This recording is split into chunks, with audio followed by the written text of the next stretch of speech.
Esta es una de las sesiones importantes, señor presidente, porque tiene uno la oportunidad de hacer como un zoom a los temas que más nos interesan desde el Consejo en términos de ejecución y porque pues para uno poder aprobar un presupuesto uno necesita primero saber cómo le ha ido a la administración en indicadores, cómo le ha ido en recaudo, cómo le ha ido en términos generales en ejecución.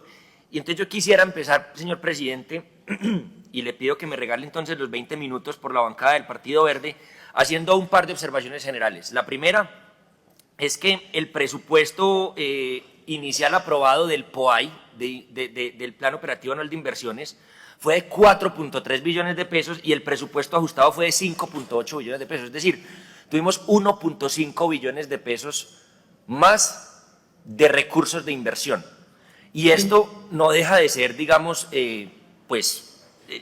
como que salta a la luz como un dato curioso. Yo, de hecho, me acerqué hace muy poco al secretario para preguntarle por el asunto, pues porque no había terminado de entender a qué se debía pues este aumento tan significativo, Luis Bernardo, 1.5 billones de pesos más de presupuesto de inversión y efectivamente me lo corroboró. 700.000 millones de pesos, algo así, llegaron de los recursos del balance, es decir, o presupuesto no ejecutado en pleno año de pandemia o mayores recaudos, que pues me parece que es muy difícil que hayamos tenido mayores recaudos en un año donde la economía se estancó tanto. Entonces, digamos, una primera pregunta es, yo quisiera, señor secretario, usted me dice que más adelante me lo pasa por escrito, pero yo quisiera que usted me detallara muy bien de dónde salen 1.5 billones de pesos adicionales.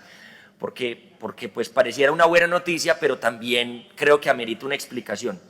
Lo segundo, dentro de esas observaciones generales, señor presidente y colegas, es que la ejecución financiera que nos presentan es del 75%, pero la ejecución física es del 53%. Es decir, estamos ejecutando un montón de recursos, gastándonos un montón de recursos, Luis Bernardo, pero no se ve eso materializado en avances de los indicadores de plan de desarrollo que se habían, estimado o proyectado por parte de la administración, lo cual es grave y lo cual es triste. Y de ese 53%, pues cuando uno le empieza a hacer zoom a unos indicadores en los cuales yo quiero hacer especial énfasis el día de hoy, pues se da uno cuenta que hay muchos que están muy por debajo del 50% y ya estamos terminando el segundo año, ya estamos terminando el 50% del mandato de Daniel Quintero y genera muchísima preocupación que muchos de esos programas no terminen. Entonces, comencemos haciendo zoom por algunas de las dependencias. Yo quisiera empezar especialmente por el tema de la Secretaría de Movilidad, por dar simplemente un ejemplo. Y quisiera que el director del DAP tomara especial nota, pues para que nos ayudara mucho a entender pues qué es lo que ocurre. Por ejemplo, un indicador que es el de buses de transporte público con tecnología eléctrica operando, la línea base es de 65 y la meta al 2023 es tener 130 buses eléctricos operando y el logro proyectado al 2021 es 69 y dicen que tienen entonces un 53% de cumplimiento, pero esto es un indicador cuando menos engañoso, señor presidente. Y es engañoso porque como varios otros indicadores, y esta es una de las primeras conclusiones que yo le saco a este estudio, es que el hecho de que se presente como un indicador acumulativo hace que el porcentaje del cumplimiento se vea más alto cuando en realidad no lo es. Me explico. De este caso se reporta un avance del 53%, tenemos 69 buses eléctricos en operación de los 130 que se esperan al 2023, pero de esos 69, 65 ya estaban listos desde la alcaldía pasada, 65, es decir, en realidad solamente hay 4 nuevos, lo que significaría en términos reales, en porcentajes reales, un avance de apenas el 6% de la meta que tenía la administración y pues en todo caso, como lo expuso la concejala Paulina Aguinaga en el debate que tuvimos hace un par de días acá en el Consejo, pues de esos 69 solamente hay por lo menos 20 que de manera simultánea están andando, entonces es un indicador cuando menos engañoso, pues porque uno no se ahorra las emisiones de gases de efecto invernadero, uno no se ahorra las emisiones, la reducción de emisiones de partículas contaminantes, lo cual pues por supuesto no es un gran avance. Entonces, de ese mismo estilo, pues hay otros varios indicadores que muestran avances de hasta el 90%, cuando en realidad los cambios que logramos nosotros observar con respecto a la línea base son muy pocos y las metas al 2023 pues están lejísimos del ideal. Por otro lado, movilidad pues espera avanzar el próximo año en varios indicadores relacionados con la movilidad caminable y pedaleable, pero solamente van a destinar, y esto ya lo habíamos mencionado en las reuniones de estudio, 2.500 millones de pesos para esto, cuando este año se habían destinado 6.000 millones de pesos. Entonces uno no entiende cómo esperan tener mejores resultados, avances sustanciales en temas en materia de movilidad caminable y pedaleable, compañero Carvalho, cuando en realidad hay una reducción de más del 50% en este tipo de indicadores. Eso no da por ningún lado, y una de las grandes conclusiones a las que llegamos en esa reunión de estudio, y se lo dije al encargado de la Secretaría de Movilidad, que era el gerente de Movilidad Humana, era: señor gerente, no vamos a lograr ese indicador que ustedes están trazando, pues porque tienen mucha menos plata de la destinada para el objetivo. Frente al tema de la Secretaría del Medio Ambiente, hay muchos temas. A mí, digamos, una de las que más me duele, señor presidente, es el tema de medio ambiente. Absolutamente desfinanciada la Secretaría de Medio Ambiente. Pero miremos esta, que esta es bastante curiosa. Firmantes del Pacto por la Calidad del Aire. La línea base era de 175, la meta al 2023 es de 275, pero el logro proyectado es de 173. Y entonces dicen, tenemos un avance del 64%, pero en realidad la diferencia es que solo tenemos un nuevo firmante, de 175 a 176 firmantes, lo que significa un irrisorio avance de menos del 1%, y eso pues digamos, no entiende uno cómo se va a lograr. Área intervenida ambientalmente en Moravia. Luis Bernardo, ayer hablábamos de Moravia. El tema de Moravia es muy preocupante porque la línea base es 46.000 metros cuadrados y la meta es 47.000 metros cuadrados, es decir, 1.000 metros cuadrados más. Y ojo con el indicador, Luis Bernardo, porque yo creo que este nos interesa mucho, y Carvalho. Logro proyectado el 2021, 46.750 metros cuadrados, un avance del 98.9%, pero pues esto está fuera de la realidad, pues porque el loteo ilegal en el Morro de Moravia se disparó. Tenemos más de 100 viviendas nuevas en el Morro de Moravia, lo que significó un retroceso de por lo menos 33.000 metros cuadrados. Es decir, no solamente no pasamos de 46.000 a 46.750 metros cuadrados, sino que retrocedimos inmensos pasos agigantados en el tema de Moravia, que es muy triste. Muchas familias ocupando de manera irregular el Morro de Moravia, combos ilegales aprovechándose de la situación de pobreza de estas familias. Este consejo, varios concejales, bajo el liderazgo especialmente del concejal Carvalho, debo confesarlo, diciendo desde hace más de 3, 4, 5 meses que estaban empezando a lotear ilegalmente el Morro de Moravia y no hicieron nada. Y hoy sale el alcalde diciendo pues que eso es una cosa que apenas pasó ayer. Respuesta del Estado, ESMAD, pata para los ciudadanos, desalojos, violando todos los derechos humanos. Tuvo que ser un juez el que a través de una tutela detuviera esa arbitrariedad, y pues claro que esas familias hay que reubicarlas, pero ya ahora el problema es tan grande que quién sabe qué es lo que va a hacer la alcaldía de Medellín para solucionar ese problema que es estructural. Entonces, este año se están invirtiendo 1.258 millones de pesos en el programa que se llama Fortalecimiento de las Estrategias de Intervención Ambiental en el Morro de Moravia, pero entonces la pregunta es, ¿todos esos recursos fueron en vano? Porque es que no recuperamos más espacio público en Moravia, sino que al contrario retrocedimos, como ya lo indiqué, por lo menos en 33.000 metros cuadrados, lo cual es una catástrofe y es una tragedia para Moravia, y es un retraso enorme en un proceso que llevaba muchos años de avance en el barrio de Moravia.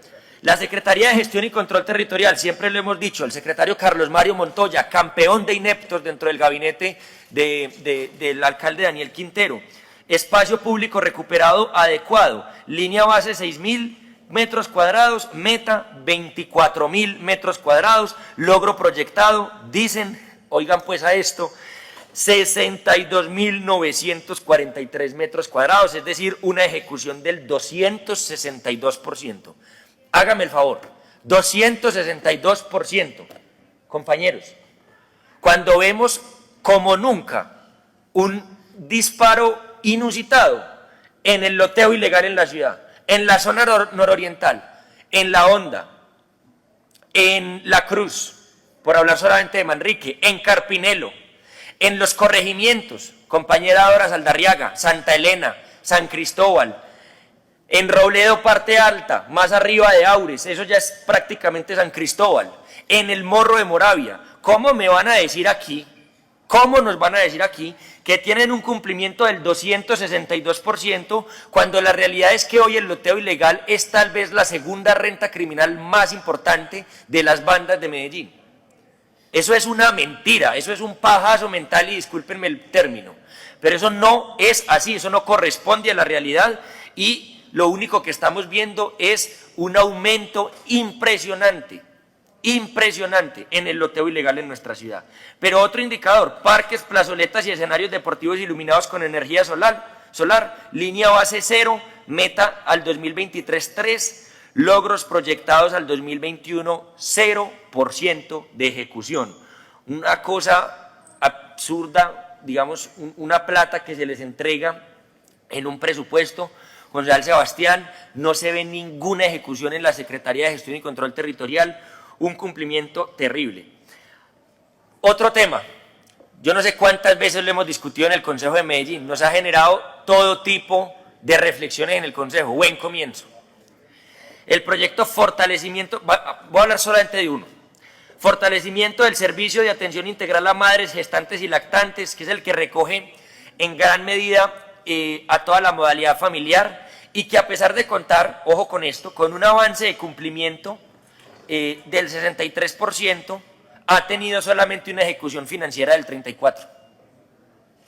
O sea, dicen, hemos avanzado en un 63% del ejecutado físico, pero solamente hemos hecho una ejecución financiera del 34%. Entonces, el POAI inicial para el 2021, que fue de 5.000 millones de pesos y que tuvo un ajuste de 18.400 millones de pesos, o sea, se triplicó, que esto demuestra una muy mala planeación, pero entonces la pregunta es, ¿para qué triplicaron si dicen que la ejecución no requirió de tantos recursos presupuestales?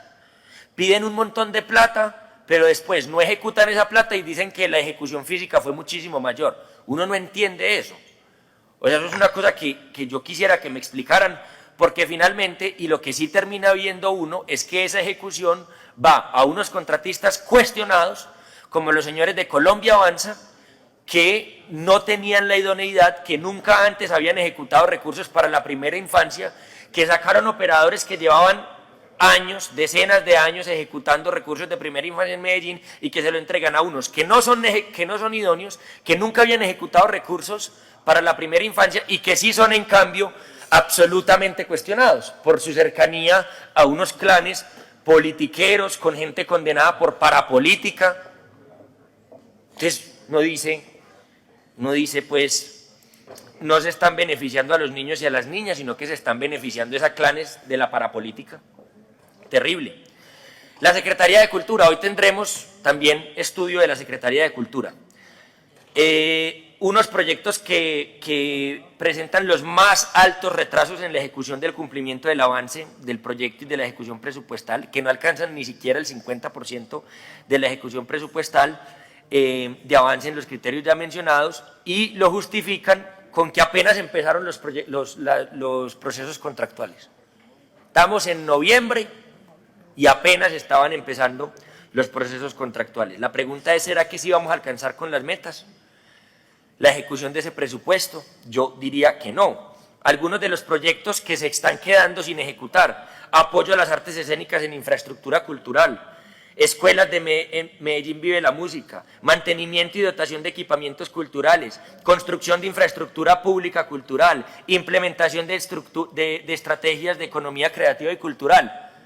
Ni un solo peso para la cultura, Luis Bernardo, ni un solo peso, compañera Dora, que citó en algún momento un debate de cultura junto al concejal Carvalho y que les interesan tantos estos temas. Aquí la cultura está no solamente con un presupuesto histórico por lo bajo, sino con una ejecución pues terrible,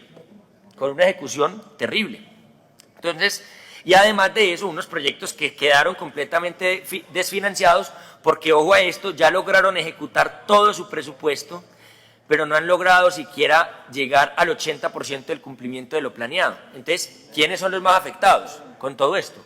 Pues los ciudadanos y las ciudadanas que somos los que queremos acceder a la oferta cultural y no podemos, los gestores culturales, que son los que esperan que se les apoye sus temas y que nunca se les termina apoyando, y pues curiosamente los dos proyectos con más presupuesto de los de la lista van encaminados a formar ciudadanos por parte de los museos y atenderlos en las bibliotecas públicas.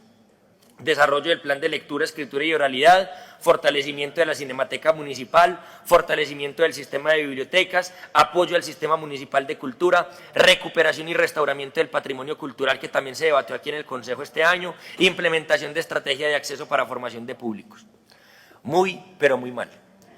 Vamos con la Secretaría de la No Violencia, que también yo cité un debate de control político a la Secretaría de la No Violencia, porque yo he dudado mucho de la pertinencia de esa secretaría, por el tránsito de competencias que dejó tirada la contratación de un montón de profesionales, en fin. El POAI inicial fue de 29.250 millones de pesos, el ajuste final fue de algo así como de 110 millones de pesos, ahí no hay mayores variaciones, una ejecución financiera, ojo con esto, una ejecución financiera del 85%, pero una ejecución física del 41%. Entonces se gastaron el 85% de la plata, pero los avances en los indicadores fueron apenas del 41%. Hágame el favor, explíqueme pues eso. Explíqueme pues eso. Se gastan el 85% de la plata, pero no, como hay un montón de programas que no tienen indicadores asociados, entonces uno no sabe dónde termina esa plata. Y uno no sabe cuáles son realmente las ejecuciones. Por eso nosotros insistimos tanto en plan de desarrollo. Necesitamos que nos aterricen todo a proyectos, que nos digan cuáles son los indicadores de impacto a los cuales les vamos a poder hacer seguimiento, porque si no es muy duro. 10 proyectos de inversión, fortalecimiento de iniciativas comunitarias que construyan procesos culturales de paz, ejecución financiera del 100%, pero con los indicadores de resultados en 0% de ejecución. Se gastaron el 100% de la plata, pero cumplieron el 0% de los indicadores. ¿Cómo así? Y entonces uno, ¿para qué? O sea, ¿cómo les vamos a seguir soltando plata? ¿Pero cómo? Si es que no hay ejecución.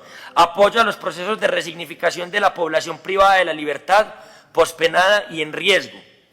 Aquí lo evidenciamos en un debate de control político la semana pasada.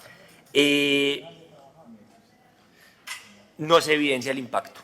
La situación de las comunidades privadas de la libertad, de las personas privadas de la libertad, es cada vez peor, cada vez peor. Y aquí se invierte plata, dizque para las personas privadas de la libertad y para los pospenados, pero eso no se ve, eso no se ve.